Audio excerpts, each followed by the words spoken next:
विद्यार्थी मित्रों, आज हम कक्षा 12 विषय हिंदी की 7वां काव्य बादल को गिरते देखा है, जिसके कवि हैं नागार्जुन।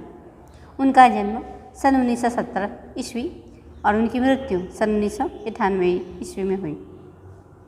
हिंदी के जन्मवादी नागार्जुन का जन्म ननिहाल अर्थात सतलखा जिला मधुबनी बिहार में हुआ था।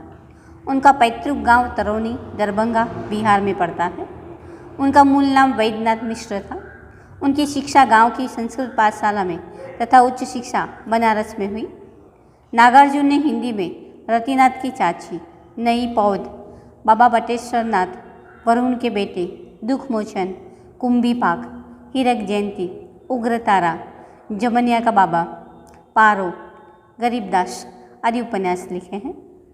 युगधारा, सतरंगे पंखों वाली, प्यासी पथराई आँखें, तुमने कहा था, खिचड़ी विप्लव देखा हमने, पुरानी जूतियों का कोरस, हजार हजार बाहों वाली, रत्नगर्भा, ऐसे भी हम क्या, ऐसे भी तुम क्या, आखिर क्या कह दिया हमने, इस गुब्बारे की छाया में आदि उनके कविता संग्रह है। इसके अतिरिक्त निबंध, कहानियाँ, संस्मरण और अन्य विधाओं में भी उन्होंने लेखन किया है।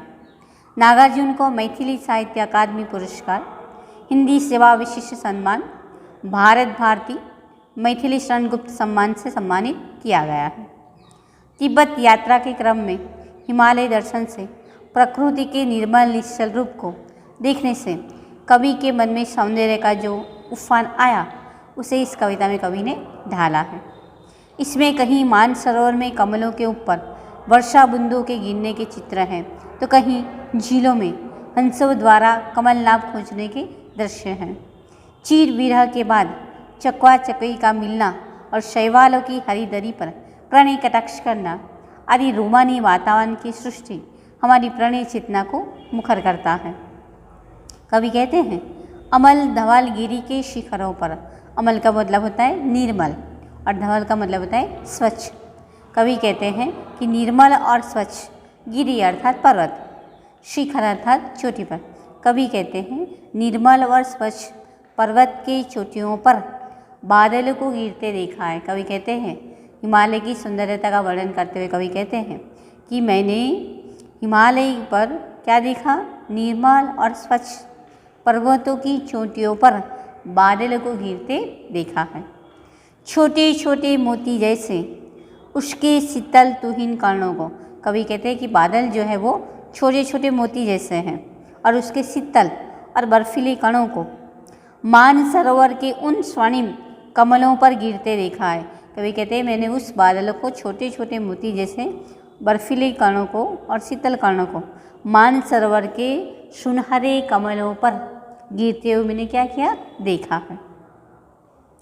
बादल को गिरते देखा है। कवि कहते हैं मैंने बादल को गिरते देखा है। तुंग हिमालय के कंधों पर। तुंग का मतलब होता है ऊंचा। हिमालय कैसा पर्वत है, ऊंचा पर्वत है। उसके कंधों पर कवि कहते हैं छोटी बड़ी कई झीलें हैं। कवि कहते हैं कि हिमालय के पर्वत पर से छोटी बड़ी कई झीलें निकलती हैं। झीलें का मतलब होता है झरना। उनके श्यामल नील सलील में। श्यामल अर्थात काले, नील अर्थात नीले, सलील अर्थात पानी। कवि कहते हैं जो छोटी बड़ी झीलें हैं उसके काले और नीले पानी में समतल देशों से आकर, जो समान भूमि है वहाँ से आकर पावस की उमस से व्याकुल। पावस का मतलब होता है वर्षा ऋतु। वर्षा ऋतु की उमस से व्याकुल होकर तिक्त मधुर विष तंतु को खोजते, तीखे और मीठे कमलनाभ को खोजते हुए हंसों को तीरते देखा है। कवि कहते हैं मैंने उस हंसों को उस झील में तैरते हुए देखा है, जो कमलनाभ को क्या करते हैं, खोजते हैं। मानी वो तपन प्यास की जो है व्याकुल होकर वो यहाँ पर आ गए हैं। बादल को गिरते देखा है। कवि कहते हैं मैंने बादल को गिरते देखा है। ऋतु वसंत का सुप्रभात था।